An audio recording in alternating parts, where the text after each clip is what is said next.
A paz do Senhor, crianças, família, graças a Deus por mais esse dia que estamos reunidos para aprender um pouco mais de Deus. A nossa aulinha de hoje, a tia vai dar uma dica, um segredo para todas as crianças e até para os adultos também. O nosso tema de hoje vai falar assim: sábio em obedecer. É uma palavrinha muito simples, mas que ultimamente está difícil disso acontecer, né, crianças? Obedecer, olha só, mas o que a Bíblia nos diz? O nosso texto áureo diz assim: o filho sábio aceita os ensinamentos do pai. O nosso texto de hoje vai contar a história de uma família muito próspera.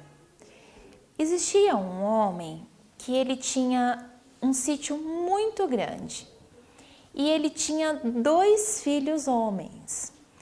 E um dia ele falou assim para o mais velho: olha, hoje você vai trabalhar cuidando das uvas.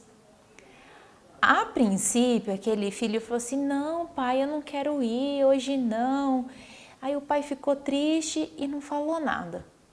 Passou um tempinho, aquele filho pensou, falou assim: nossa, eu preciso ajudar meu pai. E foi e trabalhou o dia inteirinho, muito obediente ao pai dele. O pai dele, avistando aquilo, ficou muito feliz mesmo. E passou aquele dia. No dia seguinte, ele fez a mesma proposta para o filho mais novo. Chamou o filho mais novo e falou assim: olha, hoje é você que vai trabalhar lá no sítio. A resposta do filho falou: não, pai, eu vou, pode deixar. E o pai ficou tranquilo.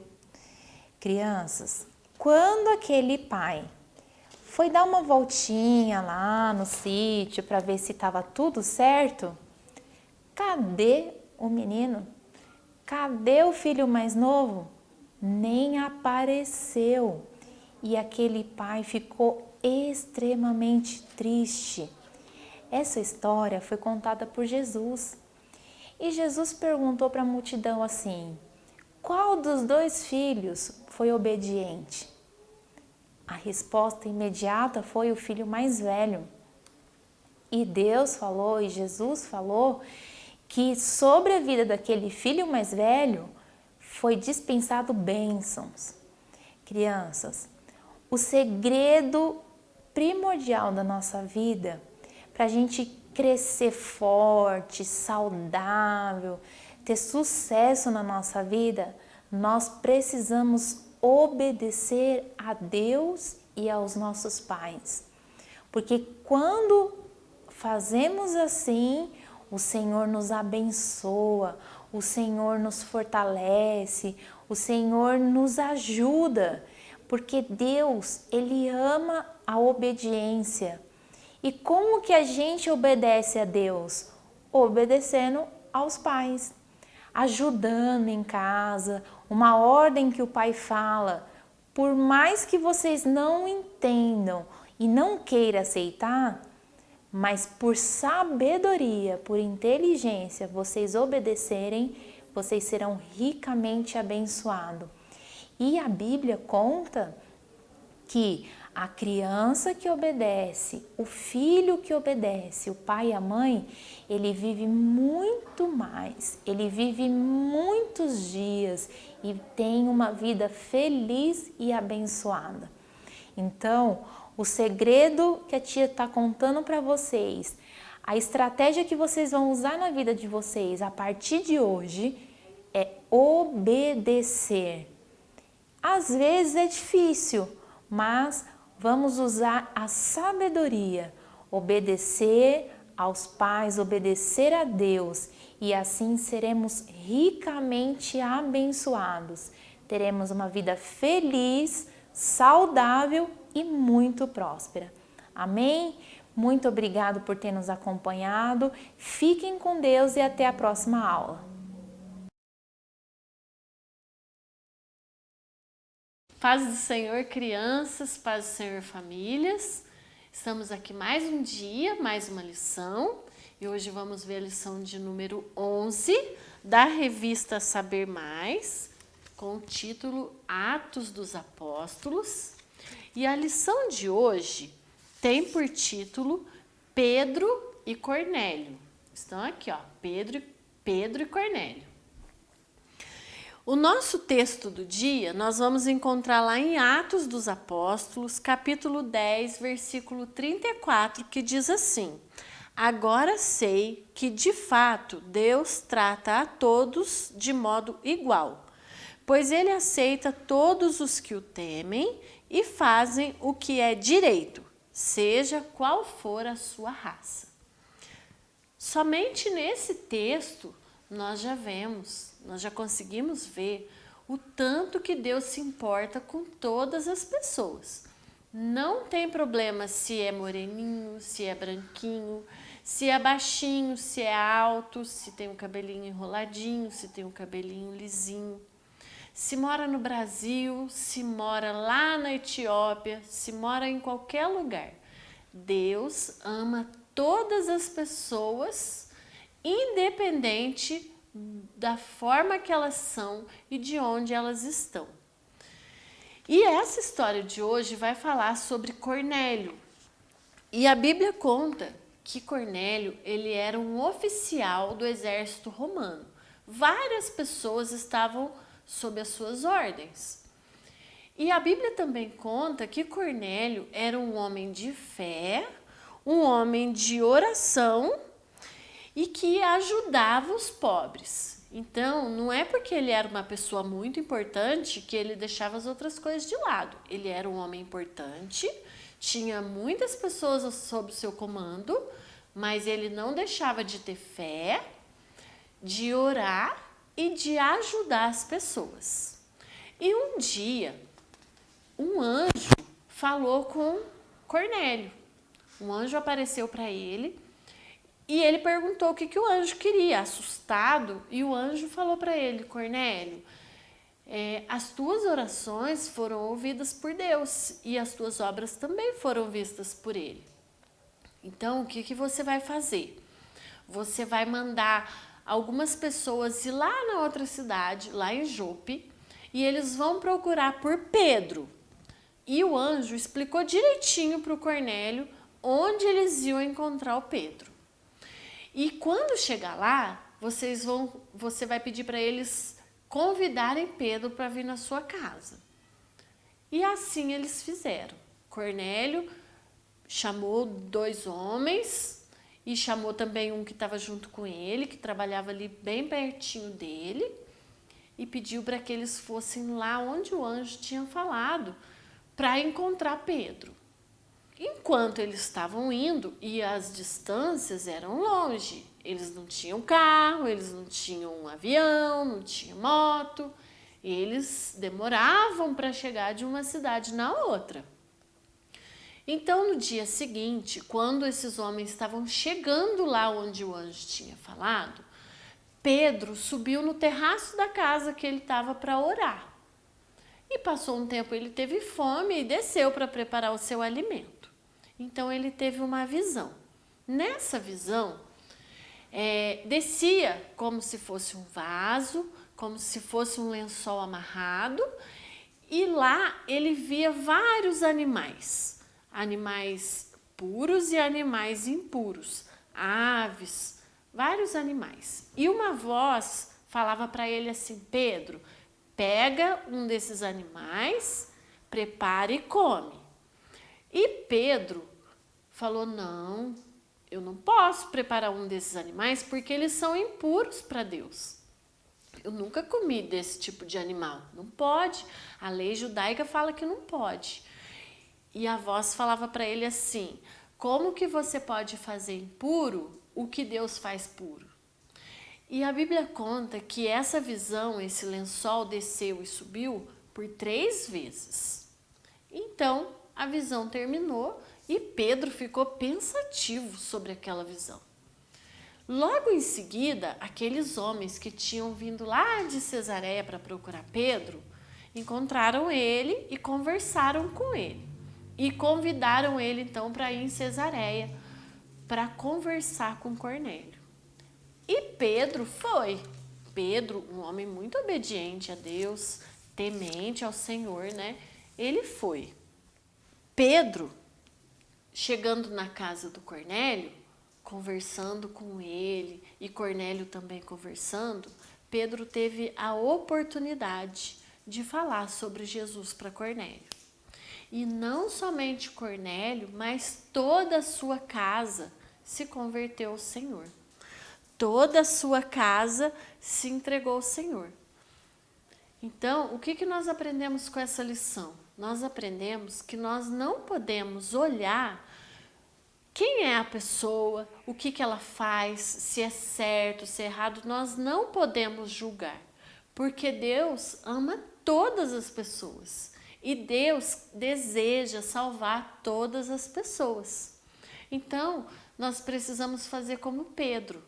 Ainda que nós tenhamos amiguinhos que não servem a Deus, que faz malcriação, que é desobediente, que bate, tantas coisas, né, que são erradas, que nós aprendemos com o Senhor que é errado, nós não devemos nos afastar dessas pessoas.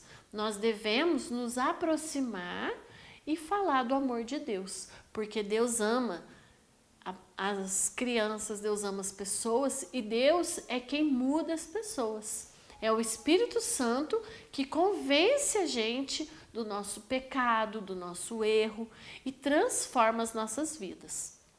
Assim como Deus fez na vida de Cornélio e de toda a sua família, Ele deseja fazer onde a gente vive também. E Ele deseja nos usar para que o nome dele seja glorificado. Amém? Um beijo e até a próxima lição, em nome de Jesus.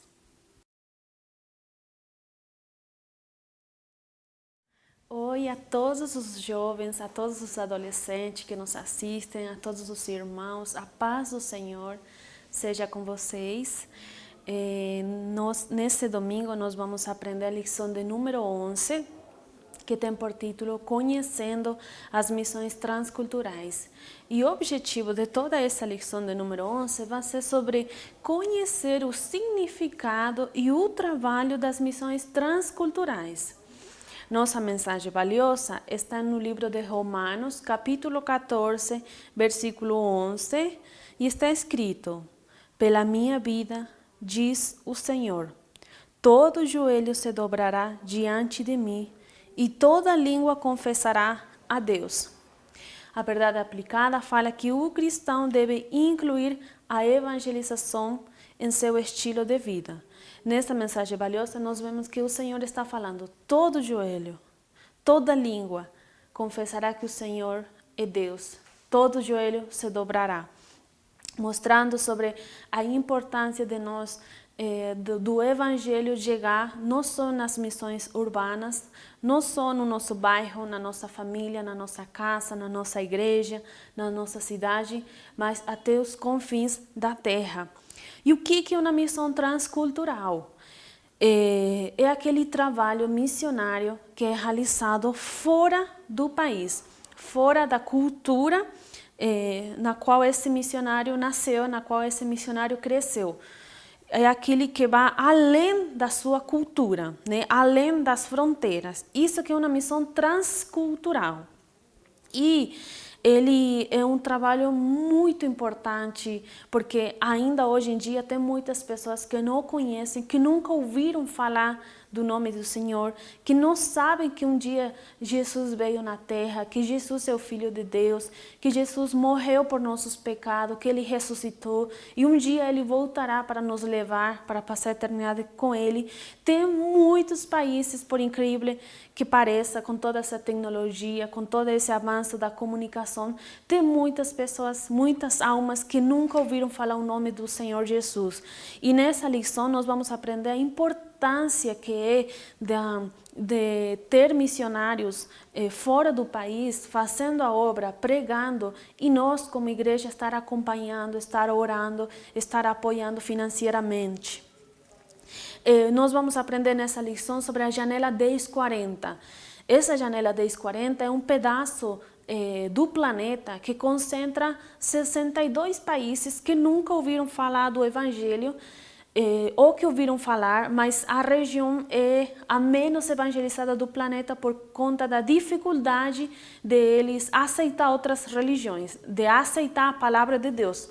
Então, essa janela 1040 tem muitos países, e dentro desses 62 países, 42 deles são as que os cristãos sofrem perseguições severas, ou as pessoas, né, que se convertem ao cristianismo sofrem perseguições severas por confessar sua fé. E nós vamos aprender um pouquinho mais nesse domingo sobre essa janela 1040, né? É o local onde se registram maior casos de perseguição e onde os missionários que vão fazer a obra lá naquele local, eles às vezes não podem entrar identificados como verdadeiros embaixadores de Cristo. Às vezes precisam mudar seu nome, precisam entrar por aquela profissão que eles se formaram, que eles estudaram.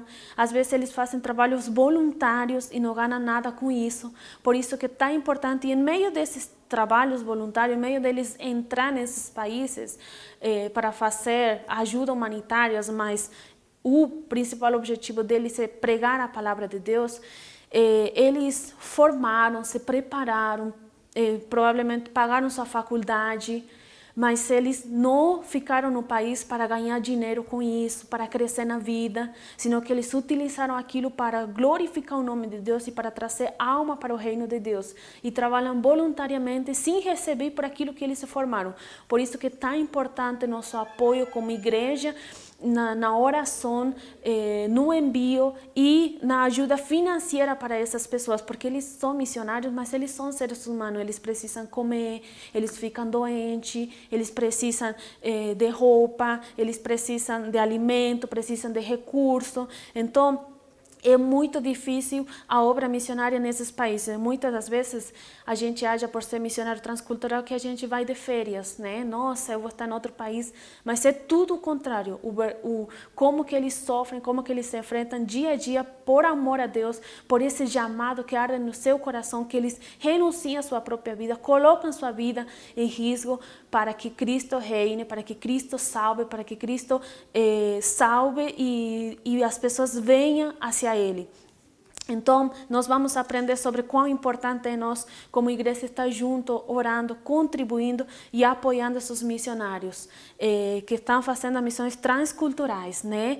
Então, e quando eles ganham almas para o Senhor, eles não somente pregam a palavra e vão embora, eles precisam discipular. E para fazer esse discipulado, precisam de livros, precisam de revista, precisam de folheto. Então, às vezes, a maioria desses recursos que eles recebem, eles utilizam para ajudar outras pessoas e para comprar materiais para essas pessoas ser discipuladas e crescer, e essas pessoas que foram salvas poder pregar e alcançar a outras pessoas. Então é muito importante também a missão transcultural e nosso apoio enquanto igreja. Nos vemos no próximo domingo para continuar aprendendo mais a palavra do Senhor. Deus abençoe sua vida.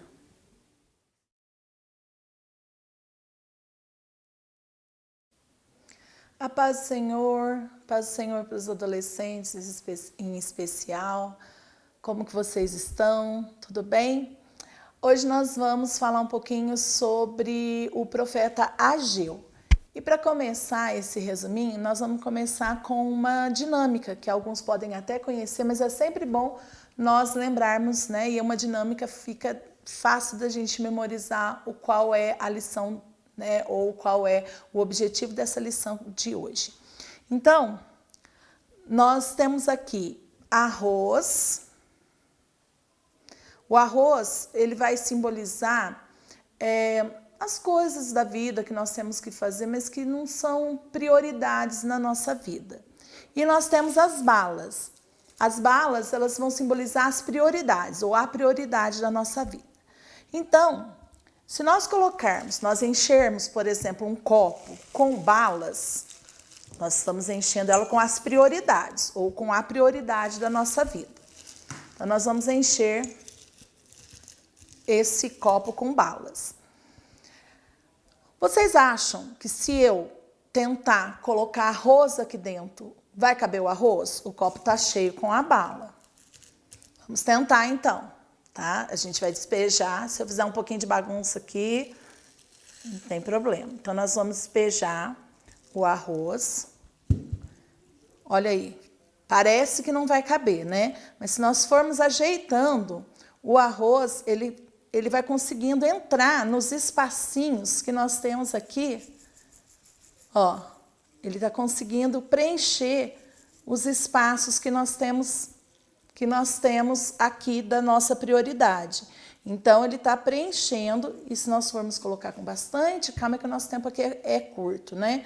Mas se nós formos colocando devagarinho, aos poucos, eu vou conseguir colocar muito arroz aqui dentro, porque sobram os espaços. Parecia que o copo estava cheio, com as prioridades, mas o arroz ele vai preenchendo.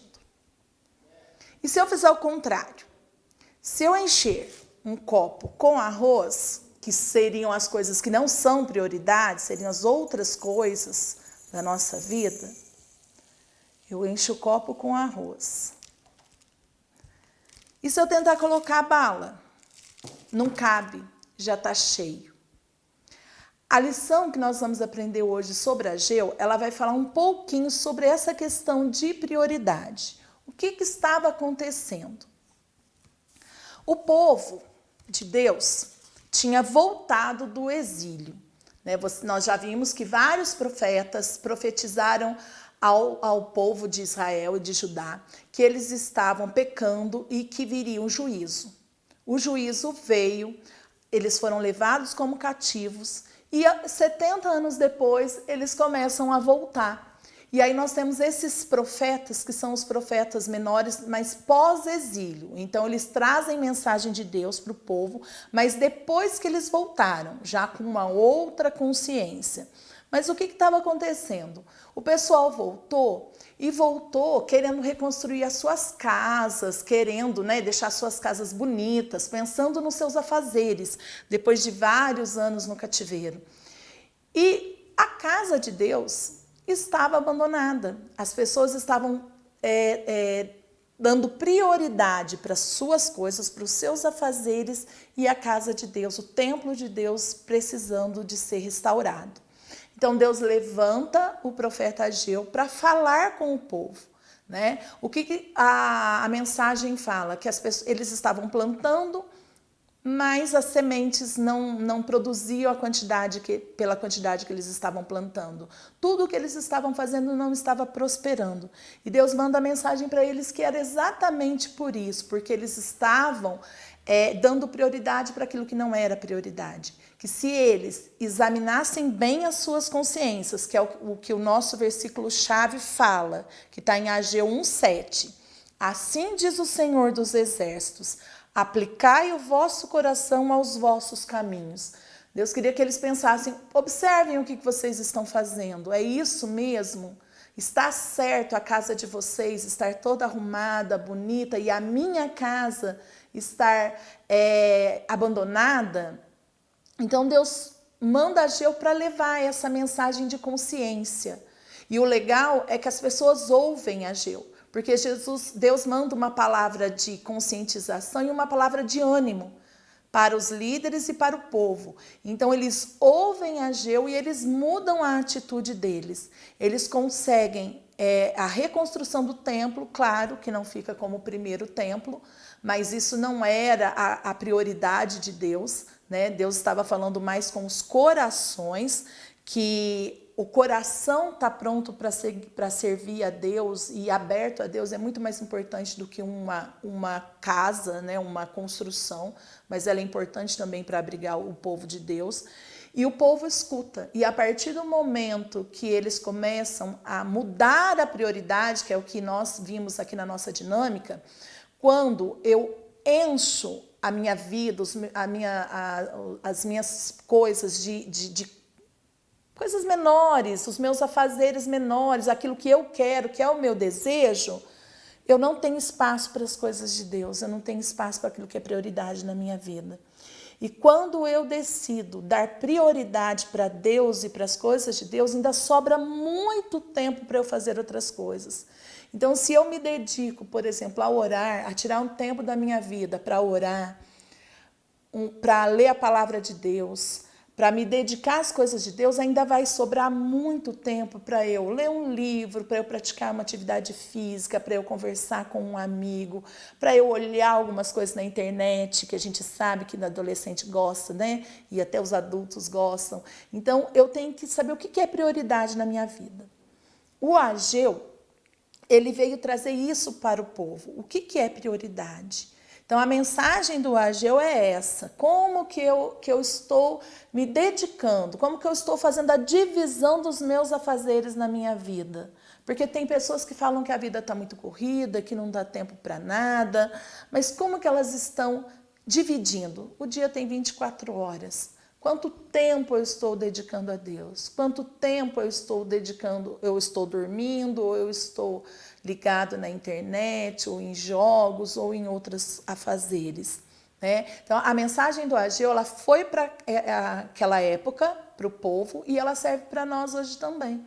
O povo viu a prosperidade a partir do momento que eles se dedicaram a Deus, sobrou tempo para outras coisas e eles foram prósperos. Que nós possamos também levar essa mensagem para nós, que a partir do momento que nós nos dedicamos a Deus e a sua casa e aos compromissos que nós temos com Ele e a nossa relação com Ele, vai sobrar tempo para tudo na nossa vida e nós vamos ter prosperidade. A nossa conclusão, ela diz o seguinte, que Ageu, ele foi um obreiro de Deus, um bom modelo a ser seguido.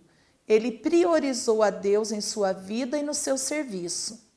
O profeta Ageu repreendeu, mas também motivou.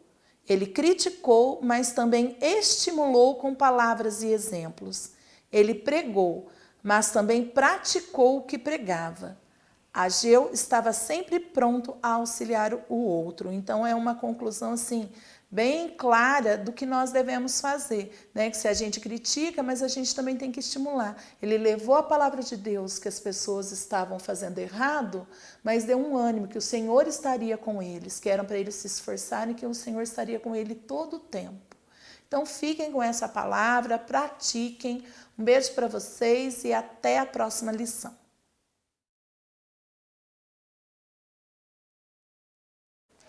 A paz do Senhor, meus irmãos. Hoje a nossa lição de número 11, tem por título a soberania, a imutabilidade e a eternidade de Deus. Hoje nosso assunto, nós vamos discorrer um pouquinho dentro dessas questões. Nosso textuário diz assim: Senhor, Tu tens sido meu refúgio de geração em geração. Salmo 90, verso 1. Verdade aplicada. A verdade acerca da soberania, imutabilidade e eternidade de Deus deve mover-nos à humildade, confiança, ao temor e uma vida permanente de adoração ao Criador. Os objetivos da nossa lição: mostrar a soberania de Deus, destacar a imutabilidade de Deus, falar sobre a eternidade de Deus. Nossos textos de referência encontram no Salmo de número 103, versículo 19, a primeira carta a Timóteo, capítulo 6, verso 15 e 16, e a carta de Tiago, capítulo 1, versículo 17, que diz assim: O Senhor tem estabelecido o seu trono nos céus, e o seu reino domina sobre tudo. A qual ao seu tempo mostrará o bem-aventurado e o único poderoso Senhor, Rei dos reis e Senhor dos senhores, aquele que tem, ele só, a imortalidade e habita na luz inacessível, a quem nenhum dos homens viu nem pode ver, ao qual seja a honra e poder sempre eterno. Amém. Toda boa dádiva e todo dom perfeito vem do alto, descendo do Pai das luzes, em quem não há mudança nem sombra de variação. A nossa introdução diz assim: a soberania de Deus é superior a todos e a tudo. A imutabilidade de Deus é livre de qualquer mudança ou desvio, e a eternidade de Deus é algo que não se conta tempo para trás e nem para frente. Nós podemos perceber, meus irmãos, que essa lição ela vem nos ensinar um pouco mais sobre Deus, né? Vem trazer aqui a clareza, um pouquinho mais de quem é Deus, de como Ele é, É claro que não é possível a gente conseguir, irmãos, definir o nosso Deus, porque nós somos meras criaturas, somos limitados, então se torna impossível a gente conseguir entender ou descrever um ser que é limitado como o nosso Deus. Então nós teremos aqui, nessa lição, algumas coisas a respeito do nosso Deus que nós temos ou que encontramos na sua palavra. Desta feita nós vamos falar um pouquinho sobre a soberania dele. No tópico primeiro diz assim: a autoridade suprema. O que quer dizer a soberania? A autoridade suprema, superior, que não pode ser limitada por nenhum outro poder. É capaz de impor a vontade própria, em última instância, para a realização do direito justo. Qualidade máxima de poder. É una, integral, universal. Um dos atributos de Deus, que a nossa lição ela trata sobre isso, é a soberania. E a soberania de Deus é isso, é a autoridade suprema. Nenhum outro poder há acima do poder de Deus. É supremo, é universal. O tópico primeiro, o item 1, diz: Deus soberano e supremo sobre tudo e todos. Mesmo havendo hierarquia, vale ressaltar que as delegações de poderes e funções nunca mudaram e jamais mudarão. Meus irmãos, o que cabe a nós entendermos é que o nosso Deus, ele é soberano, ele é imutável e eterno. Soberano, ele está acima de tudo, todo poder, não existe nada que venha limitar o seu poder. Imutável, ele não muda, como nosso texto de referência, a gente leu ali, não há sombra de variação, ele não muda, nosso Deus ele é o mesmo desde o princípio.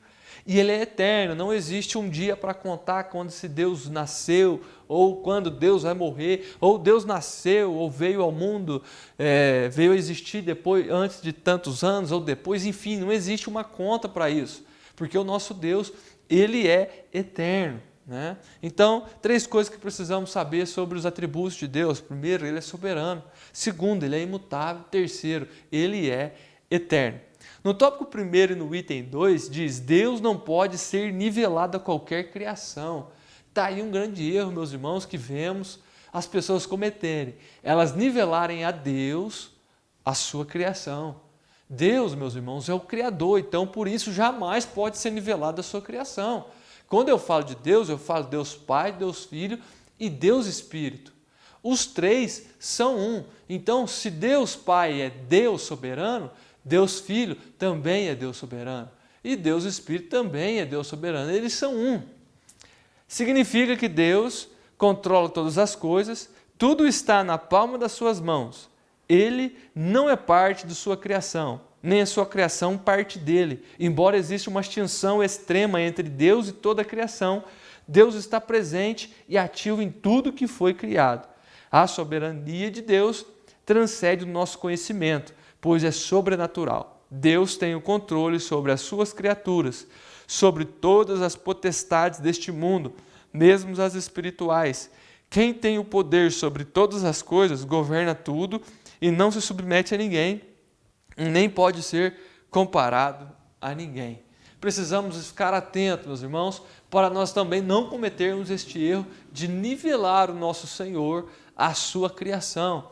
Ouço algumas pessoas dizerem que Deus ou que Jesus é um Deus criatura, né? A gente não tem base ou embasamento bíblico para fazer tais afirmações. O que temos para falar é que Deus Pai, Deus Filho, Deus Espírito é eterno, é imutável, é soberano e não existe outro igual, pois Ele é o Criador dos céus, da terra e tudo que neles há. Que Deus te abençoe em nome de Jesus.